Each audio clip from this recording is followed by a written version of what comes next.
Olá pessoal, tudo bem? Espero que sim. Conforme nós havíamos combinado, então nós ficamos de fazer uma aula de reposição hoje, referente ao dia 6, aliás, ao dia 7, né, de setembro, que foi o nosso feriado aí. Então hoje nós temos uma reposição em forma de aula assíncrona, tá? Hoje eu quero falar um pouquinho com vocês sobre os ensaios de flexão e dobramento, né? Eu vou começar falando um pouquinho sobre flexão, depois eu vou falar especificamente sobre o ensaio de dobramento, para que depois a gente possa voltar a falar do ensaio de flexão, mas quando a gente voltar a falar do ensaio de flexão, isso já vai ser na nossa próxima aula síncrona, tá? Na terça-feira. Então, eu quero começar falando um pouquinho sobre o esforço de flexão, né? Nós temos inúmeras situações do nosso dia a dia que envolvem flexão de materiais, né? E quando eu falo flexão de materiais, eu estou me referindo não apenas à flexão de materiais metálicos, né? Mas também de materiais cerâmicos, poliméricos, enfim, né? Na imagem aí, a gente tem duas situações, né? Para ilustrar um pouco disso. Então eu tenho ali uma ponte, né? Então essa ponte ela recebe diferentes níveis de carga, né, ao longo de um dia, e aí ela está constantemente, né, numa situação de flexão, né? Então quando a ponte ela é projetada, ela na verdade ela tem que ser projetada nessa estrutura, esses materiais utilizados eles têm que ser projetados pensando aliás, na ocorrência certa da flexão, né, que ela vai acontecer. E aí, ali do lado, a gente tem o caso do trampolim, né? Então, quando o rapaz ali, ele dá aquele impulso para mergulhar, né, ele flexiona esse material do trampolim, né? O que tem em comum essas duas imagens? Essas duas imagens têm em comum é que em ambos os casos, né, os materiais eles estão se deformando ali na região elástica, né? Então, no esforço de flexão, a gente trabalha com o material na região elástica, né? É isso exatamente que vai permitir que ele se deforme, mas que depois ele volte à sua condição inicial, né? Então, flexão e dobramento seriam estágios diferentes, né, de um esforço aplicado. Então, enquanto eu estou aplicando a força, eu estou ali na região elástica, né, o material ainda está se comportando de forma elástica, eu estou executando a flexão desse material. A partir do momento que eu ultrapasso o limite de escoamento desse material e esse material passa então a sofrer uma deformação plástica, aí eu entrei então na etapa de dobramento, né, que aí eu não vou conseguir recuperar mais o formato e as dimensões desse material, tá? Bom, e onde que eu vou usar o ensaio de flexão, né? Se a flexão é um esforço que depende também dessa deformação elástica do material, ele vai ser normalmente aplicado em materiais frágeis, né? Então, já que os materiais frágeis eles têm essa grande dificuldade de se deformar plasticamente, né? Geralmente eles vão deformar muito pouco, quase nada, e já vão quebrar. Eles trabalham melhor sob flexão, né? Então, materiais cerâmicos, concreto, né? Como é o caso ali da ponte, madeira, e nos materiais metálicos, geralmente materiais metálicos com alta dureza e alta resistência, que acabam sendo também mais frágeis, né? E os materiais dúcteis, geralmente os materiais dúcteis vão ser ensaiados, podem ser ensaiados por flexão? Podem, né? Mas geralmente são ensaiados aí por dobramento, que é quando eu levo o material às condições de deformação plástica, tá? A gente tem três tipos principais de ensaios de flexão. Flexão em 3 pontos, flexão em 4 pontos e o método engastado, né? Onde esse material ele fica preso por uma das extremidades, mas a outra extremidade ela é mantida livre. Então a gente vai falar um pouco mais disso ao longo dos nossos slides. Então, aí, né, nesse próprio slide a gente já consegue ver uma situação de 3 pontos e uma situação de engastamento, né? Então nessa imagem aqui, ó, do lado esquerdo, o que acontece? O material está apoiado nas duas extremidades e a força ela é feita aqui no meio, né? No meio desse material. Interessante, né? Essa força aplicada, ela forma um ângulo de 90 graus com o eixo longitudinal do material, né? Então, se a gente pensar em termos de natureza do esforço, ela tende muito ela tem algo muito parecido com a força cortante, né? No entanto, a gente não quer exceder esse limite de cisalhamento do material, né? A gente quer flexionar ele apenas, trabalhar com ele na região elástica, né? Então, por que a gente chama de 3 pontos esse primeiro ensaio aqui? Então, eu tenho 2 pontos de apoio e um ponto de aplicação da minha carga. Aqui do lado, né, eu tenho uma situação de engaste. Então, o que acontece?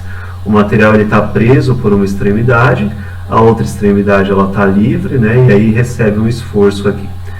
Interessante a gente notar o seguinte, que durante a flexão do material, na verdade estão acontecendo algumas coisas ali, né? Então, durante a flexão do material, o material está na parte de cima dele sofrendo uma compressão, né? Ao mesmo tempo que na parte de baixo dele ele está sofrendo uma tração, né? Então é uma mistura ali das duas coisas da flexão, né? Ó, a natureza do esforço se parece um pouco com a força cortante, mas o comportamento do material ali mistura compressão e tração, né? O que é pior para o material do ponto de vista de integridade? A parte que está tracionando, né? A parte de baixo. Então, quando eu vou dimensionar esse material, eu tenho que ficar muito atento a essa parte de baixo dele aqui, porque as trincas, os defeitos que já existirem nesse material, microtrincas ou porosidades, enfim, podem ser, são muito mais suscetíveis ao início de falha do material na região que está sujeita à tração, né, na parte de baixo, tá? E aí, ó, existe uma linha aqui, né, que é uma linha imaginária, que a gente chama de linha neutra, né? A linha neutra é uma linha que passa pelo meio aqui do material, podemos assim dizer, né? Então, é a metade da altura desse material, né? Passa pela metade da altura dele. E essa linha neutra, ela tende a se deformar juntamente com o material, né? Então, ela vai acompanhar esse movimento aqui do material, né? A gente vai ver que isso é importante na hora de dimensionar, né? De fazer algumas contas aí. A linha neutra, ela acaba sendo para a gente um ponto de referência entre as regiões que estão tracionando e também comprimindo, tá? Bom, como eu disse para vocês, eu ia fazer uma breve introduçãozinha sobre flexão, né? Para que depois a gente pudesse avançar então para o dobramento. Então, flexão e dobramento são estágios diferentes de uma força, né? A flexão, ela está associada à deformação elástica do material. Lembra lá do ensaio de tração? Então, a deformação elástica, o material, se ele parar de receber o esforço ali, a carga, ele consegue recuperar o formato e as medidas que ele tinha no início. Já o dobramento está associado à deformação plástica, né? Então, no dobramento, eu excedo o limite de escoamento do material e aí, mesmo que eu pare de aplicar a carga, né, ele já não consegue mais uma recuperação total do seu formato, das suas medidas. Então, ambos os ensaios, na verdade, eles são feitos basicamente da mesma forma. O que vai diferenciar um do outro é qual é a magnitude da força que eu estou aplicando ali. Se eu vou ou não exceder o limite de escoamento do material. Enquanto eu não excedo, eu estou flexionando. Se eu exceder, eu passo ao processo de dobramento.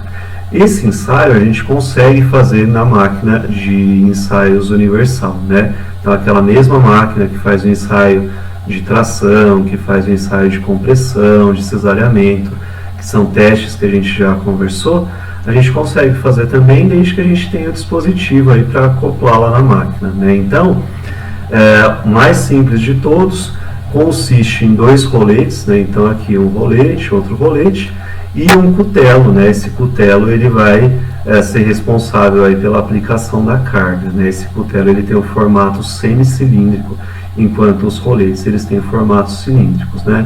Talvez numa imagem que está um pouquinho mais adiante a gente consiga ver um pouco melhor. Deixa eu andar aqui um pouco aqui, né? Então, ó, os meus roletes aqui, né, podem ter formato cilíndrico. Nesse caso aqui tem formato semicilíndrico, mas não vai interferir tanto assim, né? O que importa é que esse material ele consiga escoar, né? Ele consiga se dobrar, que ele consiga se movimentar, né? E o cutelo, tá? Vou voltar um pouquinho aqui o slide. Então, o ensaio de dobramento, ele é um ensaio que a gente considera como qualitativo. Por quê? A gente vai fazer o teste e depois a gente vai ver se esse material ele apresenta alguma trinca ali na sua superfície ou não, né? E aí no slide até coloquei duas situações, né? Imagina que você tenha duas barras de alumínio, por exemplo. Uma dessas barras está recozida e outra dessas barras está encruada. Qual é a diferença entre o recozido e o encruado? O recozimento é um tratamento térmico feito geralmente depois de algum processo de endurecimento, né? E aí no recozimento eu vou elevar a temperatura do material para aliviar um pouco das tensões dele e assim ajustar um pouco essas características de resistência mecânica e ductilidade. Então, depois de recozido, o material geralmente ele está com uma ductilidade razoável, ele também mantém um pouco da sua resistência, um pouco da sua dureza, então é mais um tratamento ali de ajuste de propriedades. O material encruado, né, encruar o material, é o mesmo que aumentar a dureza e a resistência mecânica dele através da deformação plástica. Então o material encruado, ele está extremamente duro, extremamente resistente, mas ele está também, ao mesmo tempo, bastante frágil, né? Então se você tentar dobrar as duas barras de alumínio, uma recozida e outra encruada, você vai ver que a recozida vai dobrar tranquilamente, né? Porque ela está num nível de ductilidade maior, e a encruada, né, como ela está mais dura e mais resistente, menos dúctil e, portanto, mais frágil, ela provavelmente vai apresentar trincas aí e vai quebrar antes mesmo de você conseguir fazer esse dobramento todo, né, esse dobramento total, tá? Então, o que vai me dizer mais nesse ensaio, né, os valores numéricos? Não, o que vai importar para mim mais desse ensaio vai ser a minha verificação ali sobre a ocorrência ou não de trincas na superfície do material depois que eu dobro ele, tá?